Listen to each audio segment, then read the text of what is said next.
না বৌদির বাড়ি, ওখানে আমাদের কত কি খেতে দিয়েছিল, ওর পছন্দের মাটন বিরিয়ানিও খেতে দিয়েছিল, তুই তো মিস করে গেলি। ঠিক আছে দাদার বিয়েতে না হয় খেয়ে নি। আমাকে তো তোরা নিয়ে গেলি না, স্কুলে পাঠিয়ে দিলি। দাদার বিয়ে ঠিক হয়ে গেল? কবে ঠিক হলো রে? এই দিদি, কি করবি রে দাদার বিয়েতে? মা তো আমাকে একটা নতুন লেহেঙ্গা কিনে দেবে বলেছে, আর তোকেও একটা সারারা কিনে দেবে। এই দিদি, মেহেন্দি পরবো দাদার বিয়েতে।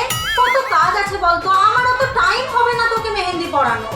ঠিক আছে, ঘন্টে দিদির বিয়েতে যে মেহেন্দি পরিয়েছিল ওকে বলে দে না। আরে ওই দিদিটার কথা চার জানিস? মানছি ওর হাতের কাজটা ভালো, তাই সেদিন ঘন্টি ছাড়াও আরো অনেকে পড়েছিল, কিন্তু তোকে একাকে পড়াতে আসলে তো অনেক একটু চার্জ নেবে। আরে তুই চার্জ নিয়ে তো চিন্তা করিস না, দাঁড়া আমি এক্ষুনি আসছি। A few moments later. এই নে, আমি অনেকগুলো চার্জার এনেছি, যেটা দিয়ে তুই চার্জ দিতে পারবি দিয়ে দিই। দাঁড়া রে, তোর হচ্ছে।